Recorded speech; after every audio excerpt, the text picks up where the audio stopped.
Another snowy day in Denver. Drive really slow, like slow. Like road rage's gone.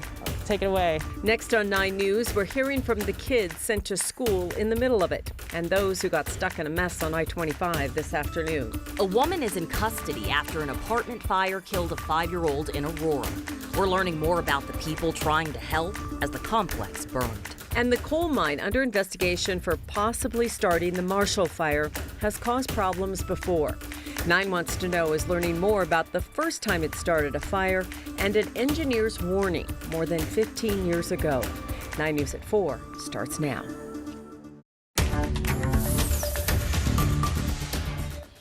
Taking a look outside this afternoon, and the snowstorm has caused a lot of problems for folks all across the Front Range today, and the snow has lasted a little longer than we expected. And we're seeing a little bit of sunshine there in that shot in Denver, but this is a live look over I-25 near Happy Canyon. Traffic is moving again, which makes a lot of folks happy. After several crashes closed the northbound lanes about lunchtime. And that stretch of road is where Katie Eastman has been watching everything. There was quite a crash there. I know, and Katie, you talked to somebody who was stuck in all that mess. Yeah, we did. It was pretty scary for a lot of drivers. Right now, the road is wet, and that's about it as the skies clear here in Castle Rock. It was a totally different story around 12:30 this afternoon when those first reports of multiple crashes came in. It caused a major backup and a lot of scary moments for a lot of drivers here. Snowstorms and I-25 don't always go well together. It's been an interesting day. As William Nelson found out on his way home from work, when traffic in front of him suddenly stopped. And I smacked right into the rear end of him because he was facing sideways, and then I smacked into this dude, and I don't know where that dude behind me is, but he had a bloody face. It was pretty bad. The 19-year-old and his 2001 Chevy Malibu became a part of a pileup with about a dozen other cars. It's total, but it can drive. I mean, engine sounds fine, everything's fine, nothing's overheating. I mean, besides this door being stuck. He's got about 20 miles to go, with some new cargo in the back seat. It's my bumper. The crash closed down I-25 northbound ahead of Happy Canyon Road for more than an hour, a lot longer than William thought his drive from Pueblo to Denver would be. I'm fine, I just have to go to the bathroom after all of this. And we are hoping William made it home all right and made it to the bathroom in time. That was his car heading out with his hazard lights on. I think he was driving with those hazards all the way home. Colorado State Patrol, they told us nobody was transported to the hospital, so that is some good news. That closure ended around 2 o'clock this afternoon. Traffic is moving along just fine, so people should be good as we head into rush hour here. Thank goodness. Wow, it's a change in just a few hours, but that is scary stuff, and what a mess. Thank you, Katie. When we talk about schools, some districts started late because of the snow this morning. Most schools, though, opened on time. 9 News reporter Luis De Leon is live outside of Denver East High School with more on this non-snow day. Luis? Yeah, Kim, Alex, a few disappointed students, to say the least, that we spoke to out here earlier today about no delay or closure. But nonetheless, specifically for Denver Public Schools, there was one type of cancellation, and that's all after-school activities are canceled for today because of the snow. Speaking of which, as you can see, it's a bit more calm out here now. Traffic is flowing a little bit better near the corner of Josephine and 16th, but the roads are still slick, so please be careful if you're going to go out and drive. Earlier today, the snow was really coming down. A lot of students had to drive to and from school. We spoke to several of those students outside of Denver East High School who say it was a slippery journey on their way in this morning. They would have liked to see a delay or closure, and some say they had to even help their friends get to school today. I had to actually go pick up my friend because their car is two-wheel drive and they couldn't make it to school today, so I had to drive pretty far east. Now, some may argue that the snow came at a bad time for buses and just getting to school altogether, but a DPS spokesperson explained that based on the weather, they felt it was actually safer to have kids get to school at the normal time so road crews can have time to clean the roads. A 2-hour delay, they felt, would have been a worse situation. Potentially a 2-hour delay would have put a lot of people on the roads when the roads were at their worst before crews were able to completely get the roads clear. Now, Aurora Public Schools and Cherry Creek School District both had late starts today. Aurora Public Schools ended up canceling all of their athletic activities after school. Their other scheduled activities are going to go on as usual. Cherry Creek, though, they ended up calling off everything for after school. Kim and Alex, back to you. One of the snowiest non-snow days we've had in a little while. Thanks, Luis. Yeah, it really, I guess, mattered where you were, but it's not terrible. No, I mean, as long as you were taking your time, we're giving you another little check outside Denver. There are still pockets of snow around the city. We've seen a little bit of sunshine, as you can see in this pretty shot here, but we hear this isn't the last snow we'll see this week. So let's bring on Danielle. You've got another round for us coming here soon. Yes. Are we excited about that? I mean, I don't know about excited. That's all right. The shoveling this morning was a little more than I expected. I mean, How much did we get?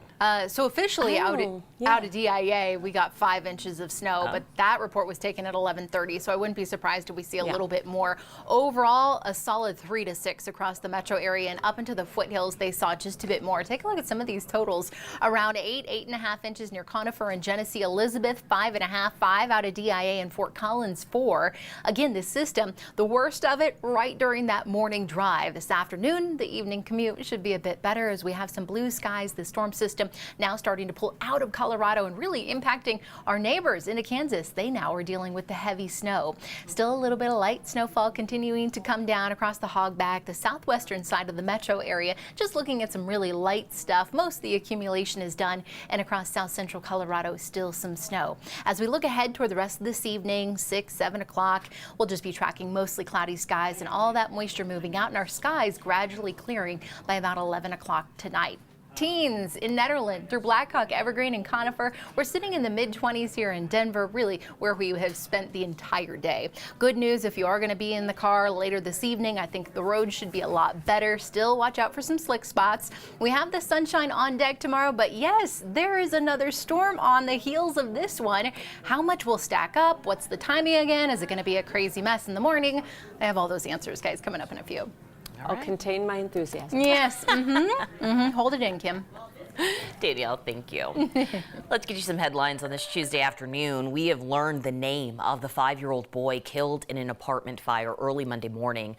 The Arapahoe County coroner says the fire killed Abner Salmoron Batista. 9 News crime and justice reporter Matt Jablow is live outside the apartment building where this fire happened. Alex, we now know the criminal record of the defendant in the case consisted mostly of traffic crimes, the last one in 2019 for DUI. Nothing that would suggest that she was capable of the horrifying crime that she's now accused of. I have not been sleeping.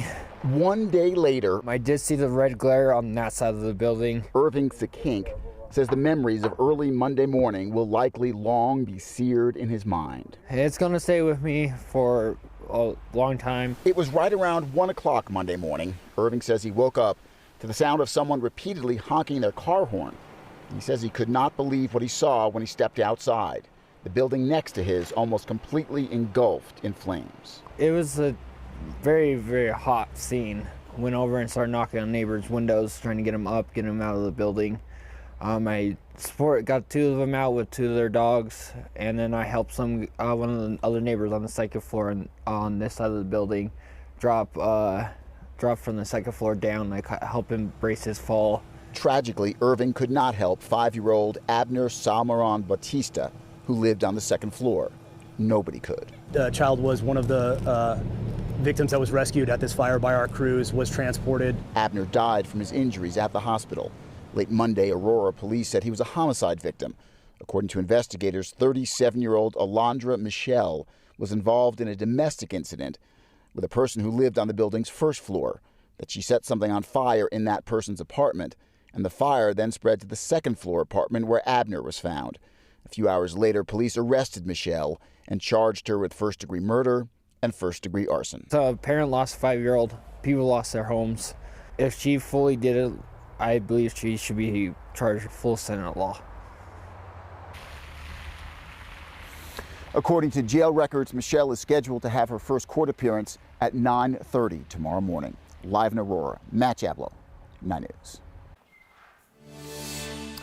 Castle Rock police say one person is in custody this afternoon after a shooting in downtown Castle Rock. Fortunately, no one was hurt, but this happened in a busy area. Police warned of a lot of activity on Wilcox Street between 4th and 5th. That's near several businesses and restaurants. Thankfully, again, no one is in danger as well. However, they are asking anyone who knows more about the shooting to give them a call, 303-663-6100. As investigators look into whether an underground coal fire may have started the Marshall Fire, we've learned there were warnings about that fire before. The state's mask giveaway is well underway. About a week into the program, over 1 million have been handed out, and even more giveaways are coming this evening.